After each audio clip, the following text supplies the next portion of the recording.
My love for Dungeons & Dragons began years before I was formally introduced to the game. Long before I was writing overly dramatic backstories, failing dexterity saves, and forgetting to apply my armor class bonus from dodge, I was immersed in the literary fantasy worlds that inspired Gary Gygax and Dave Arneson to create this wonderfully addictive tabletop game in the first place. Works of fiction that my father introduced me to by authors such as Fred Saberhagen, Michael Moorcock, and of course J.R.R. Tolkien. But growing up in rural Arkansas with a pretty limited circle of friends would keep me from learning about D&D for many years. There was also an overwhelming fear in Bible Belt parents that the game was satanic in nature, though I can't imagine why. I had a Nintendo 64, but my family didn't get a PC until the mid-2000s, so I sadly missed out on games like the original Baldur's Gate and Icewind Dale. My first real experience with a D&D-like system of rules came in the form of a 2001 Nintendo 64 RPG called Aiden Chronicles, and it was here that my love of video games and fantasy worlds clashed together for the rest of time.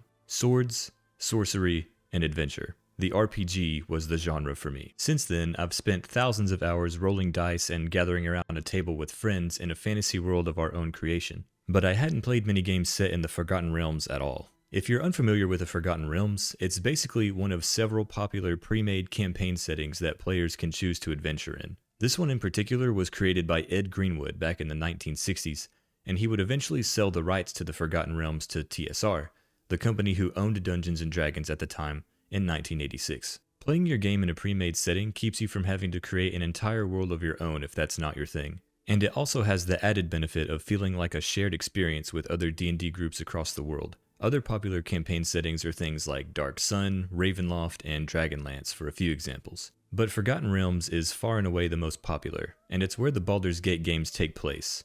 And Baldur's Gate itself is just one city in the Forgotten Realms, home to famous locations such as Ramazith's Tower and the Elfsong Tavern. But in all my years, aside from Baldur's Gate 3, I hadn't played any video games set in the Forgotten Realms whatsoever. So I started digging around for something quick that I could plow through during my downtime this holiday season. And that's when I came across Baldur's Gate Dark Alliance for the PlayStation 2, a hack-and-slash ARPG developed by Snowblind Studios in 2001. And like other ARPGs, you fight your way through hordes of enemies from an isometric viewpoint, leveling up and collecting loot to power up your character, but with a Dungeons & Dragons flavor to it. This game actually came out on several different systems. The original release was for the PlayStation 2, followed by ports to the Xbox and Nintendo GameCube the following year. A version for the Game Boy Advance was released in 2004 by Magic Pockets, but had significant changes made from the console versions. Most notable being the swap to a pixel-based graphic style and only having the option of being a human male character, although you could still pick between the fighter, archer, and wizard classes.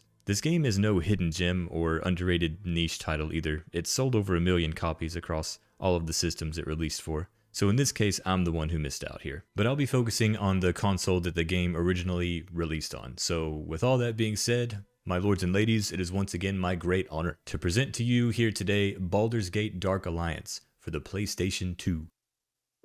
In the world of Dungeons & Dragons, on the western coast of the Forgotten Realms, exists a port city called Baldur's Gate. Named Role-Playing Game of the Year in 1998 and 2000. With over 3.5 million units sold, the Baldur's Gate series are the most popular RPGs ever on the PC. Whatever you think you know about Baldur's Gate, forget. The award-winning Black Isle Studios, in conjunction with Snowblind Studios, proudly present for the PlayStation 2 computer entertainment system, Baldur's Gate Dark Alliance. A thrilling 3rd edition action-adventure. Incredible detail.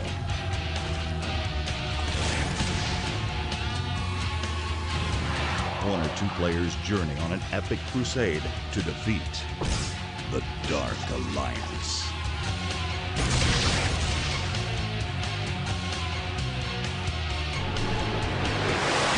Baldur's Gate Dark Alliance. Don't you miss old school video game marketing? Dark Alliance is a very linear game, with no branching story paths and very few side quests. This isn't Baldur's Gate for the PC where you'll find tons of character class customization options. Instead of creating your own character and setting off on a grand adventure where you gather party members and venture through a sweeping narrative of a story, this game is an experience closer to something like Diablo 2, but with much less loot diversity, skills, and gameplay complexity. It's essentially an ARPG light, but most importantly, it's fun, sufficiently challenging, paced very well, and has enough character diversity to keep you interested for at least a few playthroughs. And if you weren't a PC owner in the early 2000s, it's no stretch of the imagination to think that this could have been someone's first introduction to both the ARPG genre and the Forgotten Realms. It might not be something you'll spend 1,000 hours playing, and that's okay. I played for around 30 hours all by myself and had a great time. But the real fun of the game, from what I can gather, was in the local couch co-op experience. Something that has sadly gone by the wayside in recent years as online play became the new normal and split-screen support has dwindled. You could play as two different characters that shared the same screen, similar to Gauntlet Dark Legacy, although you did have to fight over experience and gold. Whoever lands the killing blow gets 60% of the XP, while the other only gets 40%, and whoever picks up the gold gets all the gold. Can you imagine how many fights this must have caused? Baldur's Gate 1 and 2 for the PC were based on the 2nd edition rule set of Dungeons & Dragons. The 3rd edition of D&D was released in 2000, and it was the first published under the ownership of Wizards of the Coast, and this is the edition that Dark Alliance would be adapting for the console experience. This edition brought many changes to the rule set, along with adding more races and classes. Features and skills were introduced, along with the implementation of the D20 system. The D20 is now king. You want to hit something? Roll a D20. You want to jump over a big river? You roll a D20. Not to say the D20 wasn't used before the 3rd edition, it was now just the prominent way of determining the outcome of most actions taken in the game. So Snowblind Studios had the task of taking a dice-rolling, grid-based, tactical combat game and adapting it into a hack-and-slash action game, and it would be the first adaptation of the 3rd edition rule set into video game form. When starting a new game, you can choose from 3 different pre-built characters that you can further customize as you level them throughout the campaign. I admittedly wasn't very thrilled about this because I usually like to adventure as a somewhat fantastical version of myself through most RPGs. This was quite a departure from the mainline Baldur's Gate games on the PC, where you could alter everything from your race, stats, and class to your character portrait. There's also no alignment or morality system. That's something you'll find in a heavily detailed CRPG, but not here. The closest thing you get is picking how edgy you want your dialogue responses to be, but they don't change the story or anything like that. Luckily, these characters were all fun to play. There's Vaughn, the human arcane archer, Cromlech, the dwarven fighter, and Adriana, the elven sorceress. They each come with distinct stat distributions, weapon specializations, and fun fighting styles for you to master. There's also a hidden character that you can unlock after beating the game on extreme mode, which is the highest difficulty. This character is Drizzt Do'Urden, the most famous and recognizable character in all of the Forgotten Realms. He's actually one of the biggest reasons I wanted to try this game out. Many years ago, shortly after my friend invited me to play in his D&D campaign for the first time, he lent me the first few Drizzt books that covered his origin story, and I loved them. Author R.A. Salvatore is a master of combat description, and the books were really instrumental in helping me with describing my own character's combat moves in our tabletop games. But I'll talk more about Drizzt and his importance later. The ability stats are the same ones that you've come to love across RPGs of all kinds: strength, intelligence, wisdom, dexterity, constitution, and charisma. But they each affect combat in ways unique to this game's systems. Strength gives you a better chance to hit with melee weapons, increases your damage when a hit connects, and increases the carrying capacity of your inventory. Intelligence increases the rate at which your mana regenerates, which is very valuable because mana potions can really weigh you down in this game. And it also increases the amount of mana points you gain per level. The game doesn't actually call it mana, they call it arcane power. But you can call it whatever. We all know what it is. It's the blue bar that tells you how many pumps of spell juice you have left in you. Wisdom increases the amount of experience you gain when killing monsters and completing quests, which is kind of funny because putting any points into this is actually not very wise at all, in my opinion. Dexterity raises your hit chance with ranged weapons and increases your armor class. Constitution increases hit points per level and also how fast your HP regenerates. And finally, Charisma simply gives you better price options when buying and selling items with a vendor. Kind of a wasted stat in my opinion. If Charisma doesn't let you manipulate people or increase the chances of you banging one of your party members, is there really a point to leveling it up? Thanks to the PlayStation 2's improved physics, hacking and slashing in a hack and slash game has never felt more real. Your weapons slam into enemies with a fulfilling crunch. Your enemies show visible signs of being wounded, sometimes even losing limbs as they collapse into a pool of blood onto the ground. their weapons scattering across the floor in a satisfying display of defeat. You can block attacks in real time, and that's not just a throwaway mechanic. You'll need it at higher difficulties to guard against boulder-tossing giants and hard-hitting bosses. As you grow in power and unlock your eventual endgame abilities, the ARPG dopamine treadmill takes hold and it doesn't let go. The enemies come in all varieties. Some you can 1v1 in glorious extended combat, others come in waves that you can destroy with merely the push of a button. As you kill enemies, you gain experience toward a new level, noted by this green bar here, and each level gives you a certain amount of points you can use to buy ranks in features or spells that will make your character more powerful. Some of these are shared across all characters, and others are exclusive to a single character. Some of them are passive upgrades, and some are active abilities that you can cycle through and trigger with the circle button. And all of them lean into the class fantasy of whatever you're playing. Every 4 levels, you'll get a point that you can spend to increase any of your ability scores. So with a max level of 40, you'll be able to do this 10 times. Although you won't be able to do this in a single playthrough on one difficulty. The way this works is that after completing the game on easy, normal, or hard, you unlock a special gameplay mode called the Gauntlet, which can only be played with the secret character God damn it. Which can only be played with the secret character Drizzt. The Gauntlet is a time trial dungeon that greatly challenges your knowledge of game mechanics in order to defeat it. Once you beat the Gauntlet, you unlock Extreme Mode, and Extreme Mode can only be played with a character that you import from another completed save. For example, in this playthrough, I took Adriana from my finished normal mode run and then imported her into a fresh Extreme Mode. This way you keep all your levels and spells, but you start over with your equipment. So it's basically a new game plus. Vaughn the Arcane Archer can imbue his arrows with different types of elemental damage like ice, fire, and lightning. Explosive arrows are good for blowing up small groups of enemies, but the real damage dealer is Hail of Arrows. It increases the amount of arrows you fire with 1 attack per rank of the skill, and it has 5 ranks. So at max rank you can fire 6 arrows at once. And the damage is dependent on the bow you have, so it'll increase as you upgrade your bow throughout the game. Arcane Quiver is a must-have feature here because it decreases the weight of your arrows by 50%, which is huge because you're going to be carrying around like 800 of them most of the time. Improved Critical will improve your crit chance by 5% per rank, and Death Blow gives an extra 2 damage on crits per rank. So combining these is a must for the archer since bows do pretty low damage on their own, especially early on. But once you get all of these combined and ranked up, Hail of Arrows absolutely pumps and will melt through normal enemies and bosses alike. Cromlech the Dwarven Fighter gets my vote for the most fun to play. He only has 3 active features that you can choose from, and some of them only work for certain weapon types. Whirlwind Attack requires either a Warhammer or a 2-handed axe, and when activated, Cromlech will spin around and hit everything close to him multiple times. Bull Rush is kind of an absurd attack, but very fitting for a dwarf character. You just bowl over enemies in a burst of speed and it doesn't actually require a weapon at all. It's also pretty expensive to level up, and the other 2 features are way better, so it's best used for just zooming around the map once you have everything else leveled up. Clangeddon's Fist is probably my favorite skill in the whole game. You need a Warhammer equipped to use it, and it does more damage the closer enemies are to you.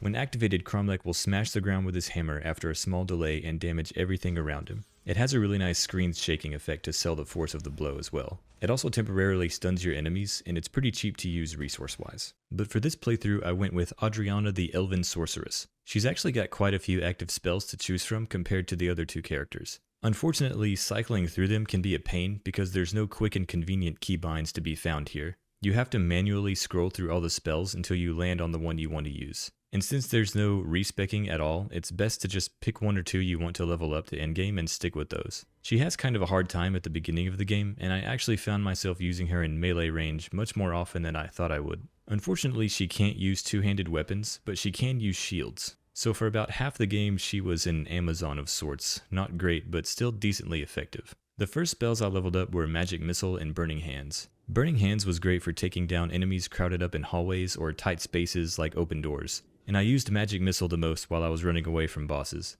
But it was also very effective as a shotgun spell since all the missiles will hit the target instantly if you're right up in their face. It was pretty fun. But one of the downsides is that she has low strength and endurance, so her inventory space is very limited. And she has to carry a ton of mana potions if you're going to use her spells often, especially early on. And they're surprisingly heavy. They weigh twice as much as health potions for some reason. There were a few instances where I had a pretty rough time with her, but once I unlocked Ball Lightning, the game really leveled out for me difficulty-wise. You can just shoot it off into the distance and the ball will electrocute everything in its vicinity multiple times.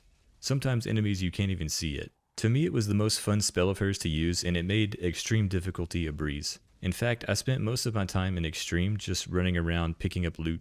Once you get it leveled all the way up, you become nearly unstoppable. Normal mode with her took about 14 hours, but Extreme mode only took 6. And most of that was just me trying to cheese the final boss, but I'll get to that later. She's also got other cool spells like Fireball, Meteor Swarm, and Lightning Bolt. Meteor Swarm will summon a bunch of meteors to crash down around your character in a fixed area. It looks badass and does a lot of damage, but it also takes quite a while to recharge, so it can't be spammed. And the lightning spell is single target, but it will start chaining to other enemies once you put enough points into it, which is pretty cool. Nothing touches ball lightning though. There's a ton of different weapons in this game, as one should expect in an ARPG, and they can drop with several different cool affixes. It has all the varieties of swords, maces, spears, axes, and bows that you can think of. Early on, you'll get a lot of rusty and worn weapons that do less damage, but as the enemies get higher level, you'll start to get the really cool stuff. And these weapons with special affixes will have a nice blue glow around them, so you'll know to check them out when they drop. Any of them can have a +1 through +5, which simply increases the base and max damage that they can do on any given swing. But they can also come with any of these magical attributes listed here, like Serrated, which makes it always cause the max amount of damage, or Shocking, which causes extra electrical damage on a critical hit. They can also combine some of these magical effects together, and you could end up with something like a Shocking Burst Mithril Battle Axe +3. And if you've got this on Cromlech along with some improved crit chance, you're gonna have a really good time. Having this much varied and interesting weapon types keeps an ARPG feeling fresh, and Dark Alliance does this very well. I like that you have the option to see the damage numbers too. It lets you immediately feel the impact of your decisions. White numbers are your normal damage attacks, and yellow numbers are your critical strikes. As far as armor goes, you have slots for a helm, chest, gloves, legs, and boots. And for accessories, you can equip 1 amulet or necklace and 2 rings. Interestingly, there are no restrictions on armor types for any of the characters. You can have the barbarian running around in cloth or the sorceress in full plate if you want. But the way the armor works in this game is kind of weird. It doesn't actually offer any damage mitigation at all. It just increases your armor class number or your AC. The way the game handles attacks is that it takes the attacker's base attack chance and divides it by the defender's armor class. So at low levels, when base attack stats are low, you have a decent chance of negating an attack with your armor. But as the game goes on, and the enemy's base attacks get higher and higher, they basically start hitting you 100% of the time. So basically by the end of the game, armor is almost useless, and is only taking up space in your inventory, which is something I didn't find out until the research phase of this video.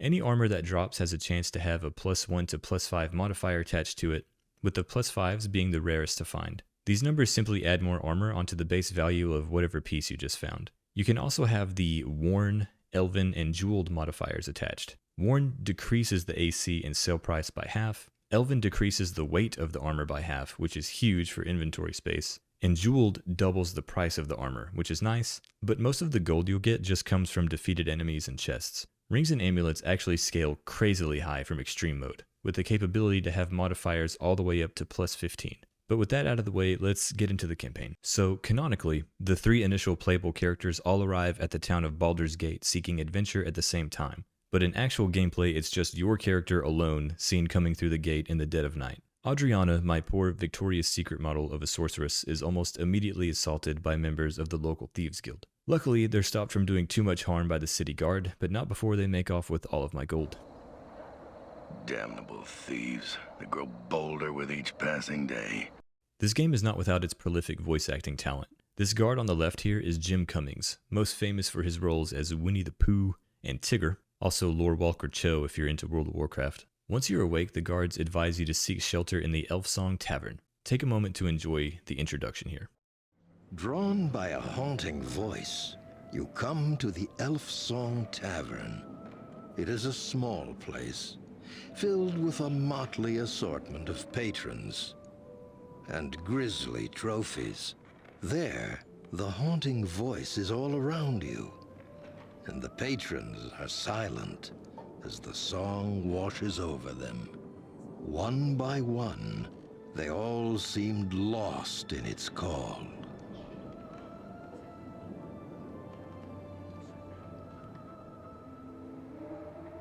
Beautiful song, isn't it?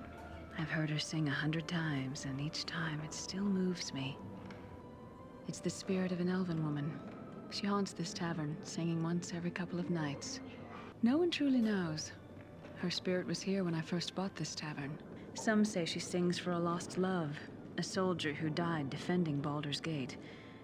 They say she sings in the hope he will hear her voice and return home.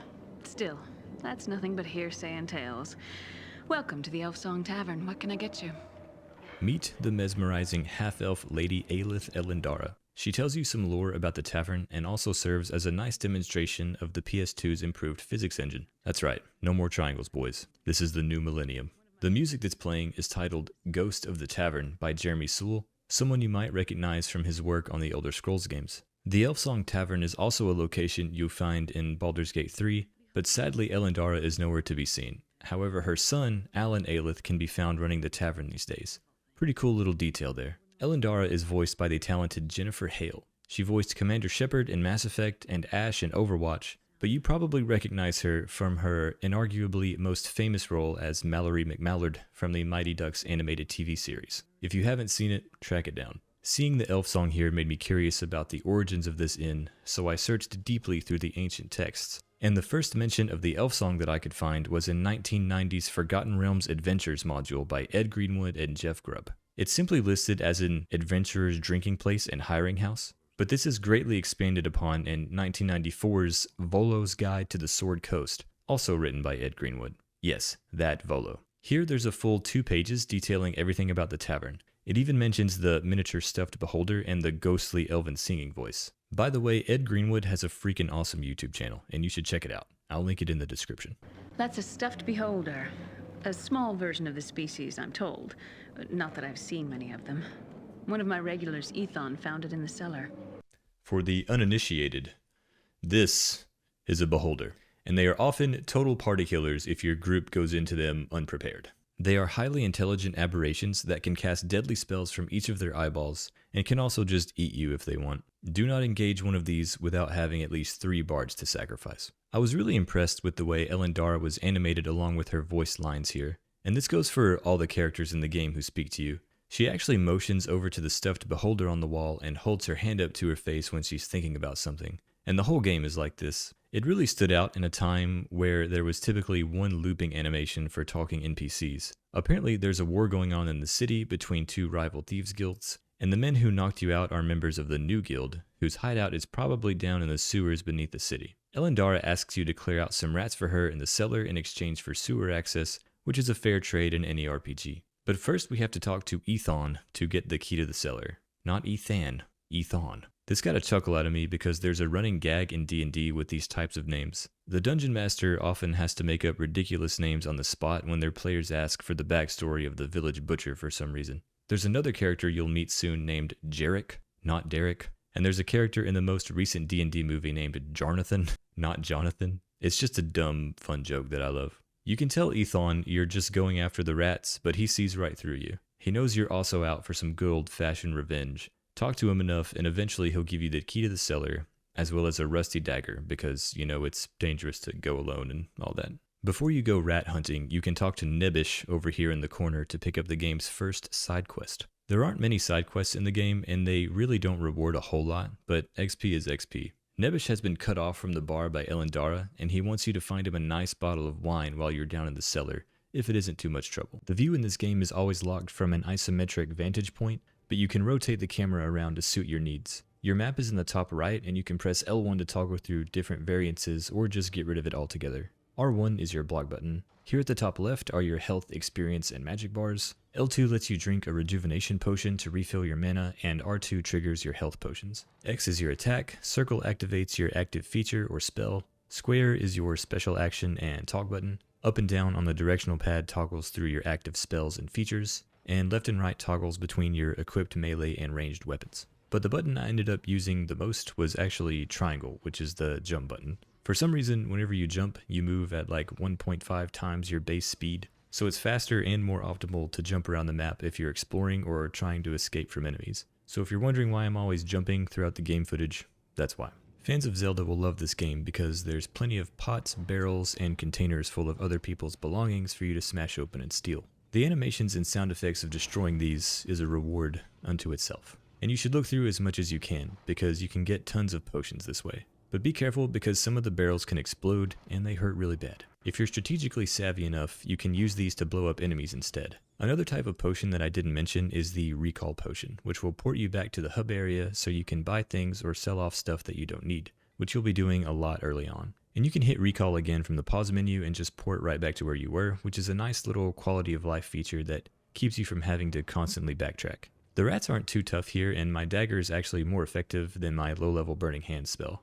But it's great for when a bunch of them are stuck together in a doorway though. A tried and true strategy from the dawn of gaming, it seems. Eventually you run into some kobolds, a classic low-level D&D enemy. I always think of the ones from Warcraft and their obsession with candles. You also find the bottle of wine for Nebith in here, just sitting on the ground. Once back at the inn, Aelith will ask if you've seen Ethon, and then tell you he followed after you after being gone for a while and hasn't returned. She thanks you and follows through on her promise to give you the key to the sewers, along with 75 gold and 200 experience points. That's gotta be the most gold I've ever received for killing rats. How generous. I probably would have killed 1,000 of them if she asked me to. If you give the bottle of wine to Nebith, he'll give you a healing potion and 100 XP. Sometimes it's worth it to encourage and enable alcoholism. But now it's time to head into the sewers. Once you do, another cutscene will play showing a bugbear and Karn, one of the new Thieves Guild members who assaulted you outside the inn, discussing what to do with their new prisoner, who happens to be Ethon from the tavern. Lord Xantum will wish to speak to him,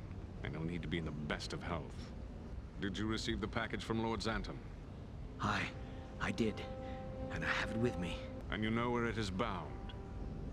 He told me to take it to the crypts and place it within the Chamber of Ashes there. Excellent. The entrance you seek lies on the level below past the sewer grates. Let no one see you enter the temple, and do exactly as you have been instructed. Who is this mysterious Lord Xantum? What does he want with Ethon? What's this mysterious artifact being delivered to a temple that is apparently located under the city? What kind of loot do you think they have down there for us to take? I had unlocked Magic Missile at this point, which will automatically lock onto enemies when you fire them, but I pretty much used it like a shotgun most of the time instead. There's a few more enemy types to worry about down here, like kobold spear chuckers, bugbears, giant rats, and the infamous gelatinous cube. You'll also run into environmental hazards like steam jets that do a decent amount of damage. Nothing crazy, but enough to keep you on your toes and break you out of the ARPG hypnosis. To progress through this area, you have to flip these 3 levers while outmaneuvering 15 spear-chucking kobolds. This is exactly the kind of infuriating task one of my old dungeon masters would pull. I thought I'd get smart and shoot magic missiles from the crates up here, but most of them just ended up hitting the wall. But eventually, after churning your way through enemies, you'll run into the big bugbear boss from the cutscene earlier. My sorceress's spells were pretty weak at this point, and I didn't have much mana, so she spent a decent part of the first half of the game with a sword and shield for protection. And my most effective combat strategy was to run away while constantly jumping and flinging magic missiles behind me, hoping desperately that they would hit something meaningful instead of a tent or a weapon rack. Luckily, Adriana can jump faster than most enemies can run. But once I got the kobolds down, the bugbear chieftain was pretty easy to take on solo. On defeat, he drops a key that you can use to free Ethon. He reveals to you that he used to be a member of the old Thieves Guild, not this new, evil Thieves Guild that has taken over recently. He gives you a key that he picked off the bugbear chieftain earlier and tells you it opens a gate that leads deeper into the sewers. Ethon overheard the thieves planning some kind of dark mission, and it's now your responsibility to take care of it, and also hopefully get your gold back. Back at the Elf Song, you can pick up a couple more side quests before heading down deeper into the sewers. Osala is waiting here for the return of her partner, a man named Kissin. She says he was paid a huge amount of money to retrieve an artifact, an orb to be specific, from a place called the Battle of the Bones, where the dead still walk. She says he came to be obsessed with the orb, and that he's been missing for 3 nights now. The adventurer tells Osala that they will inform her if they see any sign of Kissin. But remember the first cutscene from the sewer earlier? The one that showed one of the thieves carrying a wrapped object of great importance? I think that could be our guy. At the other table, a man named Ipswich is in town to visit the Temple of Ilmater, only to find it sealed. He came to pay respects to his deceased brother and also retrieve a family medallion that he planned on passing along to his son. If you bring this medallion back to him, he'll reward you with a light mace of disruption, which was huge for me in the crypts later on. PlayStation 2 and Xbox enjoyers get to experience the ultra-cool new wave video game phenomenon of water reacting to the movements of your character in real time as well. See that? Water used to not do that in games, and now it does. How about that? Level 2 of the sewers has you run into another iconic foe in Dungeons & Dragons, the gelatinous cube. Now, if you come into contact with one of these in the game, you'll only be slightly damaged and knocked back a few paces. But in a tabletop campaign setting, these suckers can engulf you and slowly decompose you with acid damage every round until all that's left is whatever metal goodies you had stashed on your person. This adventurer dissolving cube is also an original invention of Gary Gygax himself, according to Wikipedia. You know how some ARPGs have that mechanic where you have to kill every single enemy in the dungeon before you can progress, but every time you end up killing all but one of them, and then you have no idea where it is, and it ends up being some random worm, and you spend half an hour trying to track it down? I'm really glad this game doesn't have that. Anyway, upon completion of level 2 of the sewers, we're shown another cutscene with Karn, this time with him speaking to the mysterious Lord Xantum, who remains off-screen but speaks with an imposing voice of command. Send your men into the sewers. Find out what has happened to our soldiers and bring me the prisoner.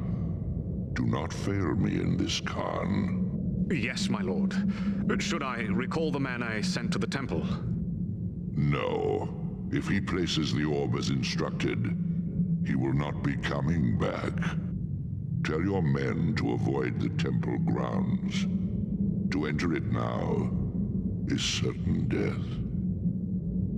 Thanks to our efforts, Karn has begun to lose control of the situation, and it seems that Osala's partner Kissen has been sent to his death in the crypts below the city, though what foul magics this mystery orb will conjure to cause his ruin remains to be seen. Oh, what horrors await. I actually had some serious trouble here in the crypts. 3 zombies nearly killed me right out the gate, and my magic wasn't quite strong enough to immediately dispel them. But I survived, and then ran into a priest of Ilmater named Fade. It looks like Kissen was ultimately successful in his dark quest. The orb he was carrying has turned the nearby priests into mindless dispensers of loot and experience for us to kill. I'll admit that Fade kind of faked me out here. I thought this dialogue option was gonna allow him to follow me around through the dungeon and heal me, but sadly that wasn't the case. He just tops your health bar every time you ask and that's it. So we're still potion chugging here. The zombies down here are pretty creepy. You'll think that you killed them for a second, and then they'll reanimate on the ground and start crawling towards you again before you put them down for good. I was having a pretty rough time with them until I figured out what that Mace of Disruption did that Ipswich gave to me. If you use it against skeletons and undead and hit them hard enough, the weapon has a chance to disintegrate them on the spot. It has a really cool looking effect too. See how they just vaporize into light and fizzle away? Kinda makes me feel like a cleric. But after vaporizing another floor of undead, I found myself in the orb room. This is basically an ad fight.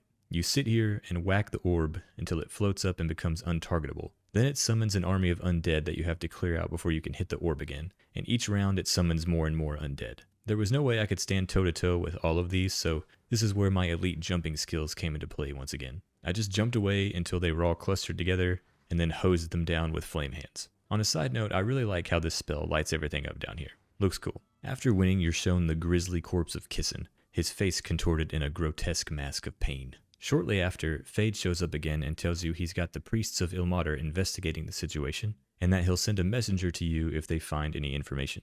Back at the elf song, you can break the news to Osala about her man down in the crypts. She gives you a ring of protection and some XP for your trouble. Another potential side quest can be found if you talk to Keira over here at the bar. Turns out this new thieves guild ransacked a caravan she was guarding and stole a box of rare spices. If you can find it, she'll give you some stuff. But to continue the main quest, we must speak to Jarek over here. Listen to his voice and try to guess who this is for a second. I was thrilled when I found out. Sacrifice, a willingness to risk your life to protect others, an admirable quality. Ethon and I are members of the Harpers. That is the legend John Rhys Davies himself, famed actor of Gimli from the Lord of the Rings movies and also Sala from the Indiana Jones franchise. Pretty cool. Turns out Jarek is a member of the Harpers organization, whose members you can find through a few other games as well. In Baldur's Gate 3, you meet members of the Harpers who are trying to take out Moonrise Tower, for example, and the famous elf druid Jaheira is a member of their ranks. Jarek is so impressed by your work in the crypts that he offers you a place in the organization, which you have to accept to advance the game. And as soon as you accept, he gives you a job to do. He says this new Thieves Guild follows the symbol of a bloody eye, which was found on 2 corpses a few days ago. Their secret war against the current Thieves Guild is escalating, and he wants you to discover the power behind their efforts. After Jarek tells you where the entrance to this new Thieves Guild is, you can take the key you picked up from Kissen's body and head on over there for the last dungeon of Act 1. But as soon as you enter, another cutscene plays with Karn and the mysterious Xantum. After a brief scolding for flubbing the operations of the new Thieves Guild, Xantum is revealed to be a beholder. Not good. Beholders are some of the most feared enemies in the history of the Forgotten Realms. And at this early point of the game, I was so weak that I could barely justify calling my character a sorceress. Not to mention, I didn't have any bards to distract him with. The Thieves Guild hideout was actually incredibly fun. There's lots of traps for you to dodge, like statues that shoot fireballs, little jumping puzzles for you to solve that drop you into the abyss if you mess them up, and floating eyeballs that shoot orbs of instant disintegration at you. In an act of video game developer kindness, there are save points located after every little puzzle though. So you won't be running a gauntlet or anything here every time you mess up a jump. This is no Sin's fortress, and for that, I am thankful. But at the end of level 2 of the Thieves Guild hideout, you come face to face with Karn. But this time, it's gonna be way different this time. Karn starts out throwing a bunch of knives at you, and they hit fairly hard, but if you try to evade in one direction, he'll actually predict your movement and catch you and lets you change directions. I treat him to a buffet of magic missiles until my mana potions run out, and then I'm forced to wail on him with my Morning Star. Eventually he throws down some smoke powder and disappears, only to reappear behind me and start throwing multiple knives at once. He actually crit a few times and almost killed me, but I was able to chug enough health potions to live through it. Once Karn is defeated, you can continue on to the final level of the Thieves Guild, and it's here that you run into the creepy floating eyes that shoot disintegration orbs at you. One of these orbs hitting you is an instant death every time, but once you make it through those, you find yourself in the chamber of Xantum the Beholder. So, you are the stranger that Khan spoke of. You humanoids all look alike to me, weak and fragile. Khan should have killed you when he had the chance. It is no matter.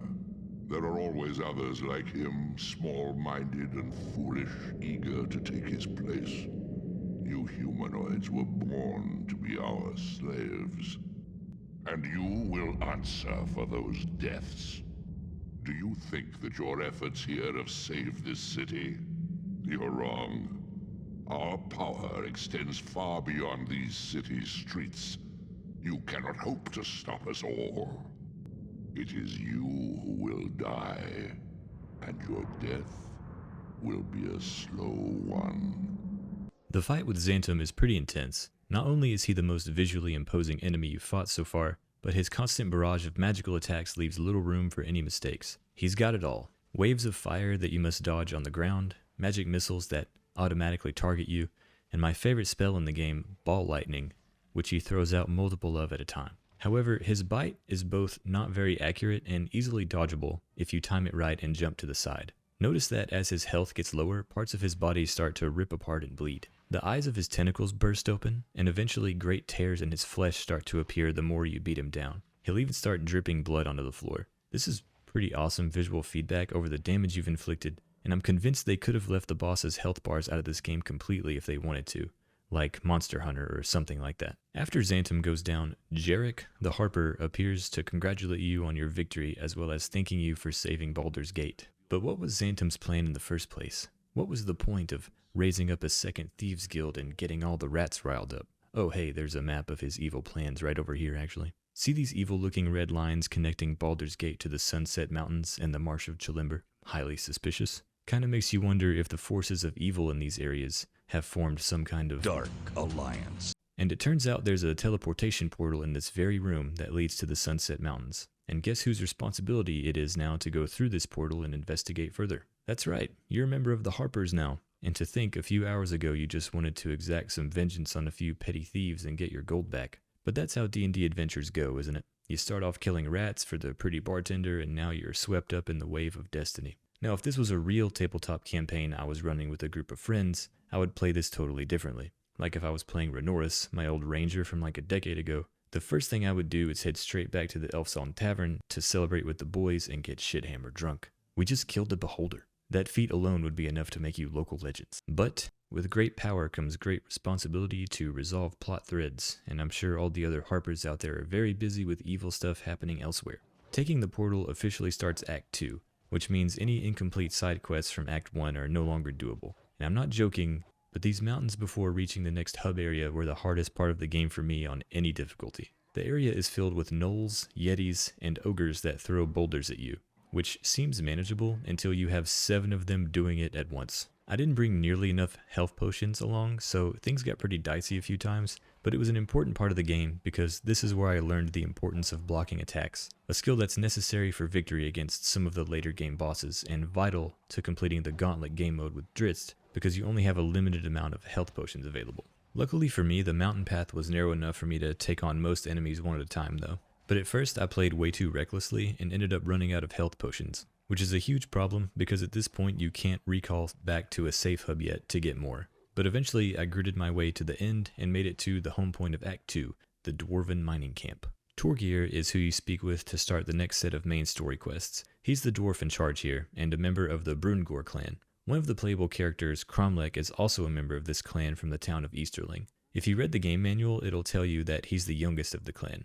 But the dwarves here are having all manner of troubles. Apparently, a contingency of dark elves has invaded the dwarven mines and forced Torgir's people to the surface. The dark elves, or the drow, are a subterranean class of mostly evil-aligned elves that worship a spider deity named Lolth, who is always hungry for sacrifices and other cruel displays of loyalty. She goes by many names: Queen of the Spiders, the Dark Mother, Spider Bitch. It is extremely rare to see a drow on or even near the surface, for their home is the Underdark, one of the deadliest and most fearsome places in all of the Forgotten Realms, home to all kinds of foul creatures: mind flayers, aboleths, umberhulks, fish people. Linger here too long and you will perish. So what brings these drow so close to the surface? You offer your help to Torgir, but the key to get into the mines is missing. Colgrim, the guy with the key, took it with him to light a signal fire on top of Burning Eye, a nearby mountain. The fire was meant to summon their allies from the town of Easting, but Colgrim and the rest of his group have not been seen in over a day. After fighting through waves of wolves, gnolls, and yetis, you'll eventually reach the summit to find Colgrim's party members frozen completely solid, but Colgrim himself is nowhere to be seen. The items needed to light the signal fire and unfreeze the dwarves in the process are, of course, very inconveniently scattered throughout the rest of the level. But in the course of my search, I leveled up some more and finally had enough skill points saved up to try out the fireball spell. I was hoping for more of a spellcaster-like animation for this, but instead the sorceress kind of just sticks her hands in front of her without any wind-up or anything. So it ends up feeling more like you're firing a cannon instead of slinging a spell, which is still kind of cool, I guess. It's my highest damage spell at this point, but it does require some decent aim, which I don't have. But when it hits, it does a little splash damage to all enemies in the area as well. Colgrim can be found by his lonesome in a cave just below the summit. You find him bloody with fatal wounds, fresh from battle and barely able to speak. It seems an ice dragon didn't take too kindly to them trying to light that signal fire and froze most of the dwarves on sight. Now, the dragon could just be territorial, or could it possibly be a member of the Dark Alliance. Anyway, to light the beacon, you need an oil flask, which you can grab right next to Colgrim here, some flint, which is in a cave to the west, and a torch, which is in a cave to the east. Once the beacon is lit, the fire will start to dethaw the dwarf here. But this is a Brunor clan dwarf we're talking about, one of the hardiest races in all of the Forgotten Realms. Do you think some frost breath from a mere ice dragon is enough to kill one of them? I'm kidding, he's dead. But I really did think he was still going to be alive. I guess we can't all be like Gorons. Anyway, after he flops over, a cutscene plays right after. It looks as if our actions atop the peak have stirred the ice dragon from its slumber. I'm sure that won't be a problem later. Back at the mining camp, you can relay the good and bad news to Torgir, and then it's time to head into the mines and send those drow running all the way back to Menzoberranzan. The mines are quite treacherous. The drow do a lot of damage, especially the melee fighters who seem to crit more often than not, so I spent half the time blocking. If you're strategic, you can use the explosive barrels down here to take most of them out for you, which Fireball is really good at doing from a distance, intentionally or not. Some of the areas down here have holes in the floor that you can fall through as well, which was kind of annoying, but I also respected the environmental danger it added to the area. I guess I should be thankful that the mountaintop didn't come with some kind of freezing cold damage mechanic. There aren't any puzzles to solve here, you just have to collect some gears to get the mineshaft to work again so you can progress to the lower levels. Once you're down here, you'll run into one of the most infamous enemies in all of the Underdark, the Umberhulk. If you're unfamiliar with these foes, consider yourself lucky. Imagine if a gorilla and a beetle were to merge into one species with the temperament of a hippopotamus. That's an Umberhulk. High strength, high constitution, pretty high armor class with 18 in the 5th edition too. In this game you only have to worry about their mandibles, but in the tabletop game they have an ability called Confusing Gaze, which can cause a few different hazardous effects on the minds of the players, like making an attack against a random target, or having them run around in random directions, for example. But past the drow and the Umberhulks and the drow-riding dinosaurs, you will run into Ilovara, the leader of this ultra-evil mine-stealing operation, and she came dressed for the part. If you're playing as Adriana the elf, she'll call you a Darthier, which is a term the drow use for surface-dwelling elves. Pretty cool. Hopefully I don't get demonetized for that. My attack? You presume much. The dwarven mines were to be ours. but we care nothing for the Sunset Mountains, or your filthy surface cities. Those have been promised to others, and they may have them. Wait, so she's not the big bad behind all this? How many people are in this Dark Alliance? Anyway, this was easily the most fun fight in the game for me. Illavarra teleports all over the place while firing off different spells at you. She also summons skeletons to fight for her periodically, and if you're lucky, they'll drop some potions for you to use. But unlike Xantum the Beholder, she's actually pretty dangerous up close as well. Wander too near and she'll either kick you or whack you with her staff, both of which are pretty painful. After she goes down, she drops a peculiar horn with a key attached to it. Over here at the cages, you can set free a dwarf named Brogan. Pretty sweet name. Turns out he's also a member of the Harpers. That's right, there's another teleportation gate here in the Sunset Mountains, this one leading to the Marsh of Chalimber. But to reach it, we have to go through a nearby ice cave, which is impassable without the horn we just picked up from Illavarra. We are introduced to another new enemy type here in the ice cave, the Displacer Beast. They're a really fun encounter because while they can turn invisible, if you pay attention to the water and listen, you can still see where they're going to attack from. Really good use of the environment here. Love that. You'll also run into some cool looking frost giants here, but they aren't too difficult to handle from a distance. But at the end of the cave, you'll finally face off against Syraxis the Ice Dragon. This fight has some environmental hazards you have to deal with on top of boss mechanics with small boulders periodically falling from the ceiling. Syraxis has a frostbite attack that also shoots out what I assume are balls of ice, since they have these misty particles trailing behind them. After taking a little damage, Syraxis will fly around and reposition herself. If you're playing in melee range, she'll buffet her wings and then slam down into the ground, but it doesn't do much damage really. I was actually watching Mage Masher's playthrough of this from like 4 years ago, and he posed the question of how Syraxis even got into this cave, which is a great question. We're the ones who used the horn to open the entrance, so I guess she would have had to fly off to the Marsh of Chalimber and then take the portal to the inside of the cave. Anyway, as you can see here, right before she dies, she starts to get all bloody around the head area. Pretty cool. But after her defeat, I was waiting around for a cutscene that never came. No members of the Harpers showed up telling me what to do or anything. This is where the game first began to feel slightly undercooked. So the only thing left to do is go off through the portal and start the final act of the game in the dreaded Marshes of Chalimber. I must admit, I was not a fan of this act of the game, with the exception of the final boss area at the end. And it's not just because I hate swamp areas in video games. This one really isn't that environmentally punishing either. It just feels a little rushed and incomplete. The temple you spawn into is full of undead, enemies we've already seen.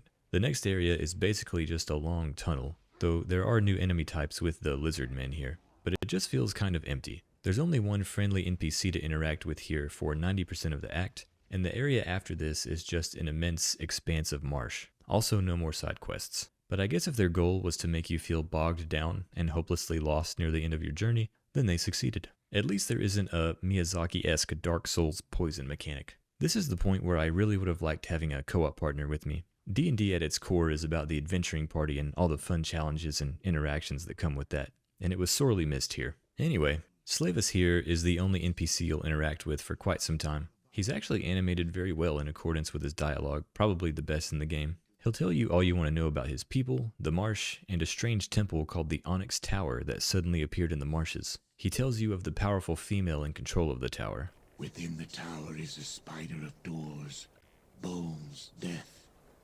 The spider wears the snakeskin of a female, a human. She has great power, terrible anger, yet she is bones and hate only, with no blood body. She rose from the marsh after dying beneath its waters. Sounds suspicious. The tower is also where all the teleportation gates have been coming from. Could this undead queen of the Onyx Tower possibly be the leader of this Dark Alliance? Is that bit played out yet? I hope not. Slavis's people are under the direct control of this woman, and to scatter them and make way for the tower, he tells you to kill the leader of the tribes, a lizard man named Sethith. That'd be easier to pronounce if I could speak Parseltongue. Sethith is quite intimidating. He's got a skull as a belt ornament and appears to be wearing the skinned face of a human for a necklace. He's pretty easy to run away from, but unfortunately for my ball lightning build, he's resistant to magic. And his club hits pretty hard, with critical hits taking out half of my health bar easily. Your reward for defeating Sethith is getting to traverse another stinking bog. This one has some cooler enemies though. Towards the end, you can fight a giant guardian bullet that comes tearing out of the ground. I love these things. This quote is from the 5th edition monster manual. Also called a land shark, it lives only to feed, irascible and rapacious, Bullets fear no other creature, and they attack with no regard for superior numbers or strength. This next area is called the Sinking Temple, and the only enemies you'll find here are minotaurs. Apparently they have a bull rush attack which can deal decent damage, but none of them ever had a chance thanks to ball lightning. At the end of this area, you run into Slavus again. He tells you that you can enter the Onyx Tower through the elemental plane of water, which conveniently has a gate right here. Also, if you have anything you want to buy or sell, you have to do it with Slavus here now, because once you enter the tower, there's no coming out until you beat the game. I was a little bit disappointed that there wasn't a transition level this time. I was hoping to actually see some of the elemental plane of water, but you end up just teleporting straight to the tower. And here we are, the mysterious and imposing Onyx Tower. This is a level that has my complete respect, much like Shamsuck's Tower from Aiden Chronicles, or the Palace of the Dead from Final Fantasy XIV, which is sort of like a reverse tower that goes deep into the ground instead. I just love tower levels in RPGs. This one is filled with gargoyles and brass golems for you to fight, which are only slightly resistant to my lightning magic, thankfully. They aren't too tough to deal with on normal, but the gargoyles can swarm you if you aren't careful, and the brass golems have a poison breath attack that you need to look out for. There's no shopkeeper here, but if you're short on potions or arrows, you don't have to worry about that because there's barrels and chests full of them on each floor. And the loot. There is so much loot. The loot that drops from the mobs here is the best you'll find in the game, aside from a one-handed sword that drops from a pretty tough mini-boss later on. The tower has 5 floors to go through before you reach the top to face the final boss, with each having increased challenges for you to face. You'll come across minotaurs, more golems, and you also have to deal with traps that shoot arrows and fireballs at you. Eventually, you'll climb your way to the Black Forge, the area with my favorite atmosphere in the whole game. As you fight your way through spiders and fire elementals, you can hear the clanging of hammers in the distance. For here at the Black Forge is where all the weapons and armor are created that fuel the armies of the Dark Alliance. There's a mini-boss fight here at the end of the Black Forge level called the Onyx Golem, who looks super badass, but you don't have much to fear as a ranged character. On defeat, he always drops the Onyx Sword, one of the most powerful weapons in the game. And it's a one-hander, so even the sorceress can use it if you wish. Look at this thing. 90 to 120 base damage per swing, and it sells for 98,000 gold, which would be cool if you had anyone to sell it to. The last area before you confront the final boss is called the Hall of Remembrance. It has no enemies, but rooms on each side that are filled with potions and arrows for you to stock up on for the big fight. And you can't climb to the top until you speak to a friendly ghost over here named Celadon, who will relay to you the story of Eldrith the Betrayer. Celadon here was the captain of the Company of the Westering Sun, an army commanded by Eldrith that was sworn to defend Baldur's Gate. She was a legendary commander, winning battle after battle, but in her great success she began to see Baldur's Gate as her own. In a final campaign against an enormous force of goblins and orcs known as the Black Horde, Eldrith's fate was sealed. The Company of the Westering Sun scattered the Horde, but half their forces survived. Eldrith pleaded with the Dukes of Baldur's Gate to pursue them, to end them once and for all, but they refused, saying enough lives had already been lost and that the Horde was probably no longer a threat. In her pride, Eldrith led her company to defeat the scattered Black Horde anyway, defying the nobles of the city. They trapped the orcs and goblins within a canyon, but they viciously fought back, and Eldrith was forced to send for reinforcements which never came. They barely survived that battle, but her company was nearly decimated. In her fury, she led her remaining troops in an attack against Baldur's Gate itself, where they were severely outmatched. Forced to flee once again, the forces of Baldur's Gate pursued the survivors all the way to the Marsh of Chilimber, where all of them, including Eldrith, were ultimately killed. If you remember from earlier, Slavus said that a woman rose from the marsh after dying beneath its waters. That was Eldrith, and now her furious undead spirit commands an army of darkness from the uppermost reaches of the Onyx Tower. Where did the tower come from? I don't know, actually. It's just there. Don't think about it too much. So basically, all of your problems can be traced back to the Dukes of Baldur's Gate not sending Eldrith any reinforcements. When in doubt, just blame the nobles. If you keep speaking to him, he'll tell you of his beautiful elven wife that he left in Baldur's Gate to keep her safe. You tell Celadon that his wife's spirit still sings for him from inside the walls of the Elf Song Tavern, but while Eldrith lives on an undeath, neither of their spirits can rest. And so it was time for the final confrontation, for the trapped spirits of the Company of the Westering Sun, for the glory of the Harpers, for the people of Baldur's Gate, for my half-elven waifu Aelith Elendara, and for the eternal bond of Celadon and his elven maid. Eldrith must be defeated. Celadon says the Onyx Sword is the key to defeating her, so I equip it and climb the stairs to the top of the tower.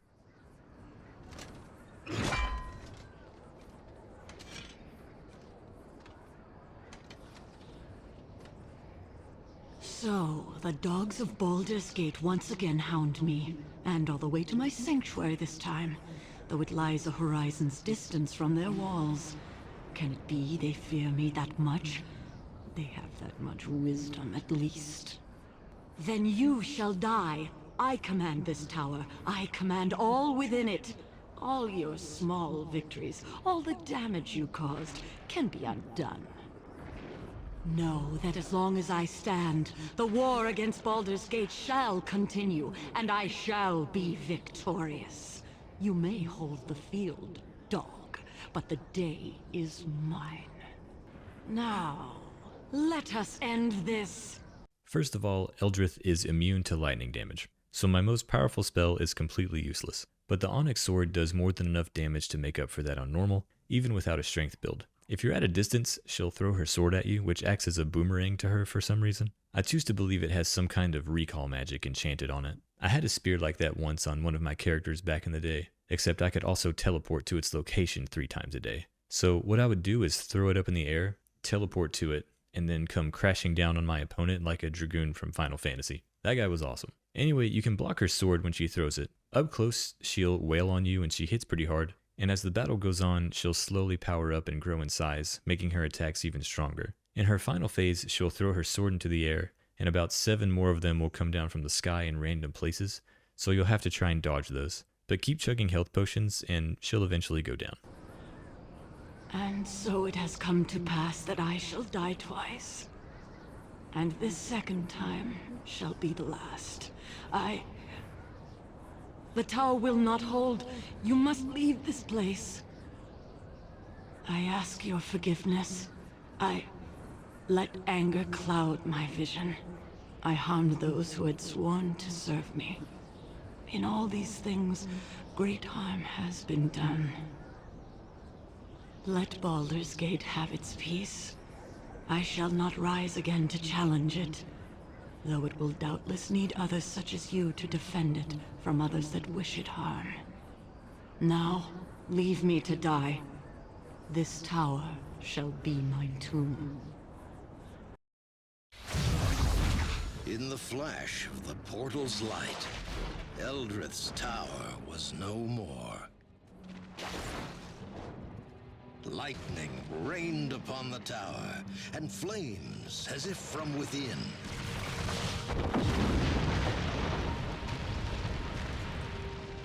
And thus, in a storm of fire and lightning, Eldrith died her second death. But it was all part of a much larger design. It is done. Eldrith is undone. And her threat to us and our plans has been ended. And the Harper that defeated her, killed. Now we may continue without interference, Master.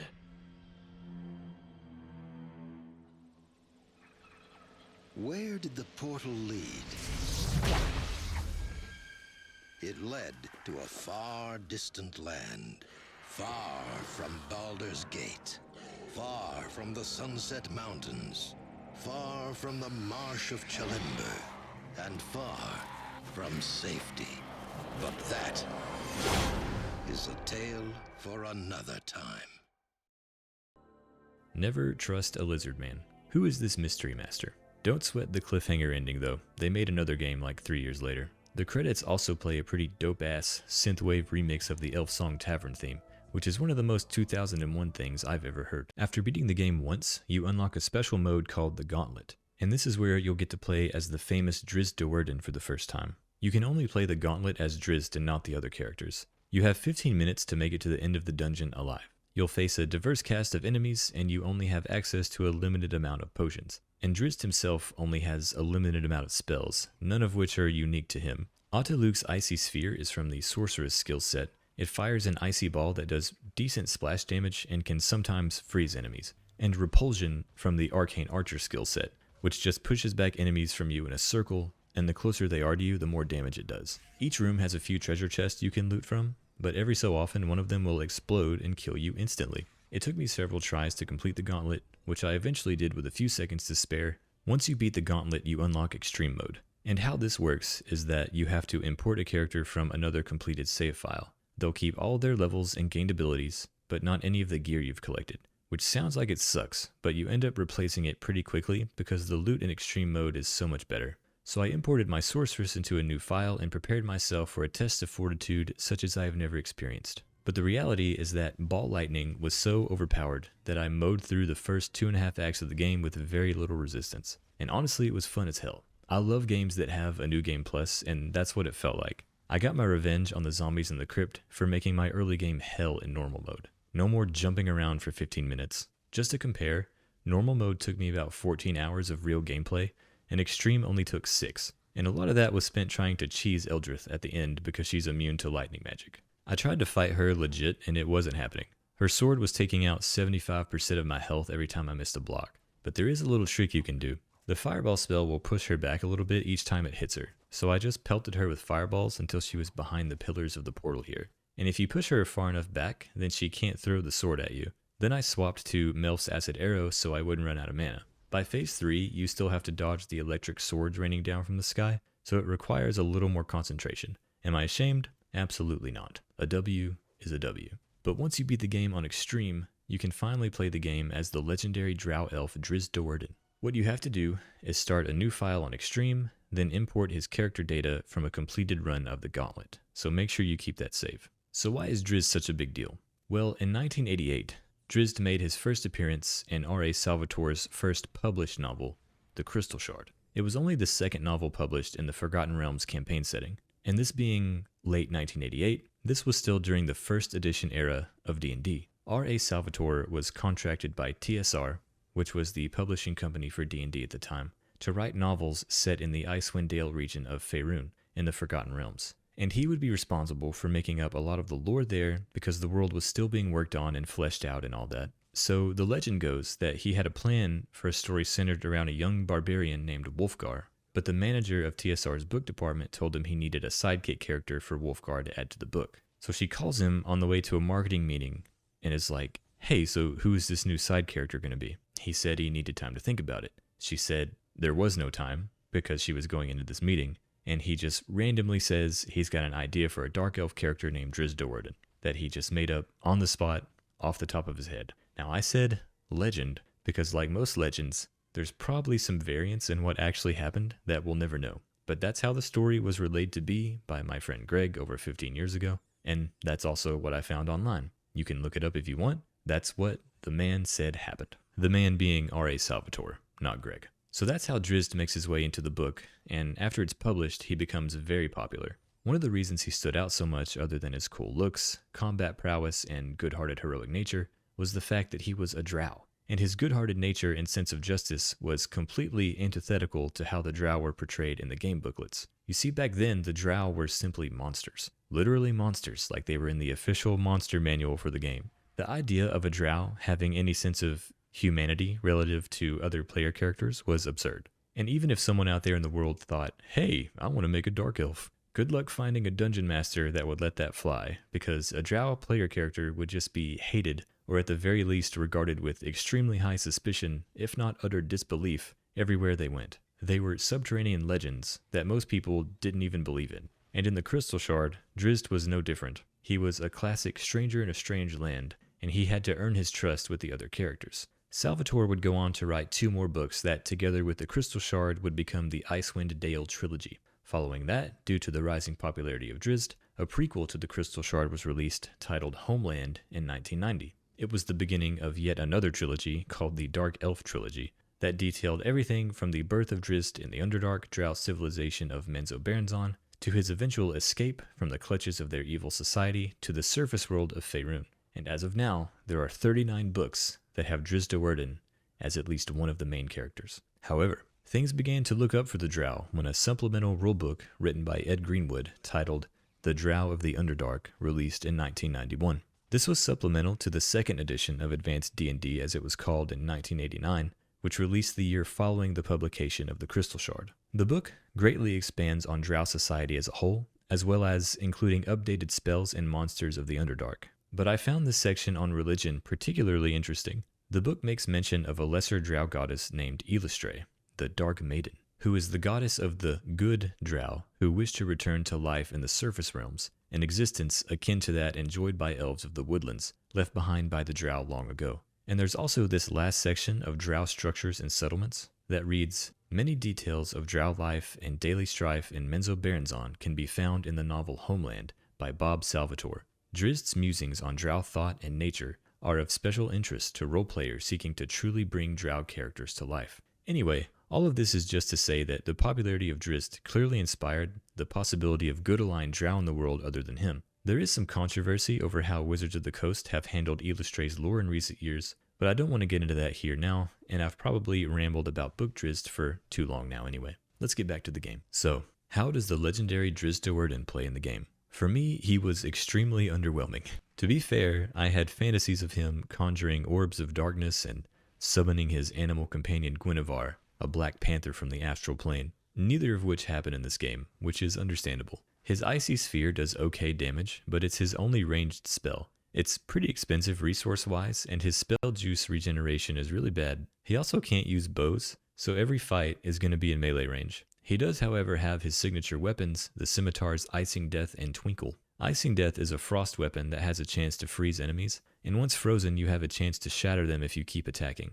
Twinkle is a defending scimitar that gives you a +5 bonus to your armor class, but the downside is that he can never upgrade these weapons or exchange them for new ones. Having a legendary character run around killing things with his legendary weapons is cool and all, but the point of an ARPG is to keep getting those periodic weapon upgrades every once in a while to keep the game fresh and exciting. Without it, there's nothing to really look forward to other than increasing your damage through passive features and stat upgrades. I had the same issue with the Legion expansion of the MMORPG World of Warcraft. For that one single expansion, Blizzard implemented something called the Artifact system, where each class specialization had access to one particular legendary weapon for the whole game. They gave Retribution Paladins the mythical Ashbringer, for example. And while this was very hyped up at launch, it became clear over time that the rush of getting that new weapon drop was sorely missed. He does, however, look extremely fucking cool. Also, if you don't want to beat the game, run the gauntlet, then beat the game again on Extreme just to unlock Drizzt, you can just go to the character select screen and press L1, R1, triangle, and X all at the same time. This is a cheat code that will let you play as him in any game mode. Overall, I had a really good time with this game. Like I said earlier, my only real drawbacks were not being able to create my own character, and the game feeling a bit lacking in content in Act 3. Does it capture the immersive and often chaotic magic of sitting around a table with friends and adventuring together? No, but that's not the point. I do think it was a great and widely accessible ambassador for the Forgotten Realms universe, and it still captured many aspects of D&D that make it so fun and addicting. Power progression, the freedom of choice regarding stat upgrades, features, and spells. But even if you separate the game from its D&D connections, it's a really solid action RPG that stands on its own. Dark Alliance 2 would come out a few years later in 2004, this time being developed by Black Isle Studios. This game expanded on the mechanics of the original, letting you choose from 5 different starting characters this time. They also each had their own unique quests that unlocked special skills, and the game had way more base skills to choose from as well. I'll have to do a playthrough of that soon, but right now I have my sights set on Champions of Norath, which is probably the game that everyone's going to tell me to play next. It was also an ARPG developed by Snowblind, but set in the world of the MMORPG EverQuest, which is pretty sweet. I doubt I'll do a video on it, but I might stream it or something. A re-release of Dark Alliance came out in 2021 that made the game playable on modern systems. It made the game playable in 4K with an adjustable slider for the resolution, which is nice. You would think they'd have an online co-op for this, but sadly it was not included, though it still supports local co-op. There also seems to be a problem with the text. See how it's all kind of misaligned? It's not like that on the PS2 version. The colors are certainly better with a more vibrant and less washed out appearance. Some of the dialogue also seems like it's coming through a walkie-talkie, but the load times are non-existent and the particle effects are much improved. It is $30 though. I shelled out the bones for it just to try it out, but I don't know. That's a lot of money. If you made it this far, I really appreciate it. Whether you played this video on a second monitor while grinding levels, or if you started it before bed and then fell asleep 5 minutes into it while it autoplayed for the full duration, or maybe you sat down and consumed it like a feature film with your eyes glued to the screen. Either way, thank you. I'd also like to shout out my lone channel member, Anime Freddie Mercury. You're the first to be inscribed on the Roll of Knights. What a legend. Any membership tier supports future retrospective endeavors, and you have my undying and eternal thanks. As a reminder, I also stream Saturday and Sunday nights on YouTube and Twitch simultaneously, so you can pick whichever platform you prefer to consume that content on. The streams will be under the live section of the channel if you ever want to catch up on old playthroughs. You should check out my Aiden Chronicles and Ogre Battle 64 videos as well if you enjoyed this one. Other people seem to like them. But wherever you venture from here, travelers, I hope the journey is worth it. Farewell, wherever you may fare.